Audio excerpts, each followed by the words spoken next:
Hello everyone, welcome to my channel. So in this video हम बात करेंगे कुछ पुराने समय के जो कॉइन्स हुए थे उनके बारे में।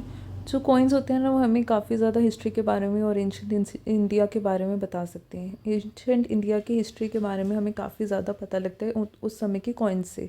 ठीक है, इन कॉइन्स से हमें पता लगता है कि किस तरह से जो सोर्सेज थे, जो लिटरेरी सोर्सेज हैं, उनका जो एक फैक्ट्स हैं वो कितने हद तक ठीक हैं या नहीं है। ठीक है, तो कॉइन्स कई तरह के हो सकते हैं, कॉपर के, सिल्वर के, गोल्ड के, और काफ़ी तरह के और भी हो सकते हैं। ठीक है, तो कॉइन्स को भी हम दो तरह से क्लासीफाई कर सकते हैं। एक होते हैं इंडिजिनियस कॉइन्स जो हमारे अपने इंडिया के हैं, और एक होते हैं फॉरेन कॉइन्स। ठीक है, इस वीडियो में बात करेंगे पंच मार्क्ड कॉइन्स के बारे में। इस वीडियो को पहले हम इंग्लिश में करेंगे, फिर उसके बाद इसी वीडियो को हम हिंदी में डिस्कस करेंगे। So let's start the video. So first of all in English about early punch marked coins. The early coins of India are punch marked coins. They are called punch marked. Why? Because pieces of metal were punched with certain mark or symbols such as hill, tree, fish, bull, elephant, crescent, etc. Punch mark coins have no inscription but only marks. So there is no inscription, only mark is there. Okay? The earliest punch mark coins were made largely of silver, though a few copper coins are also existed. The punch mark coins were made largely in quadrilateral shape, which means a shape which is of four sides, right?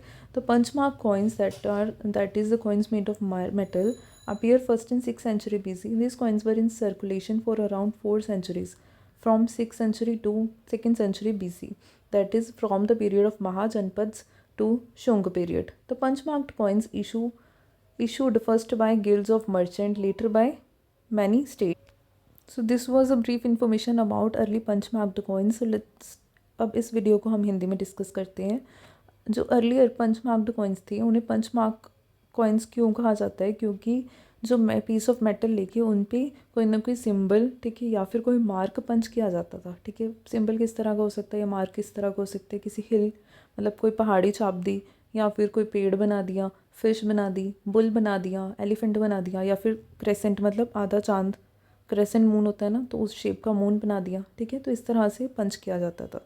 Punch marked coins की खासियत ये थी कि उन पे कोई inscription मतलब कुछ पे लिखा नहीं होता था, बस सिर्फ मार्क दिया जाता था उन्हें। ठीक है, ये जो कॉइन्स थे वो मोस्टली काफ़ी ज़्यादा मात्रा में सिल्वर में बने हैं, सिल्वर मेटल में, बट कुछ कॉइन्स कॉपर मेटल में भी मिले हैं। ठीक है, इन कॉइन्स के बारे में एक और चीज़ नोट करने वाली है कि ये ज़्यादातर क्वाड्रिलेटरल शेप में थे। क्वाड्रिलेटरल शेप का मतलब क्या होता है?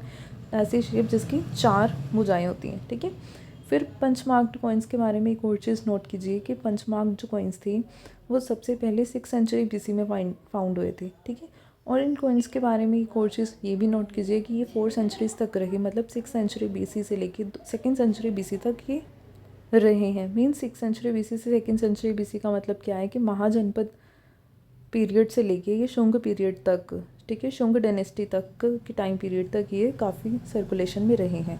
इन कॉइन्स के बारे में एक और चीज़ ये है कि इनको पहले इशू किया जाता था वो कोई गिल्ड करती थी। मीन्स गिल्ड आप समझते हो कि काफ़ी कई सारे लोग इकट्ठे होकर एक जो पैक्ट बना लेते हैं या गिल्ड बना लेते हैं। ठीक है, तो एक गिल्ड, मर्चेंट्स के जो गिल्ड होते थे वो इशू करते थे, बट फिर बाद में जो स्टेट्स थी वो भी अपने अपने पंच मार्क कॉइन्स इशू करने लग गए थे। ये थी बात पंच मार्क कॉइन्स के बारे में। Thank you so much.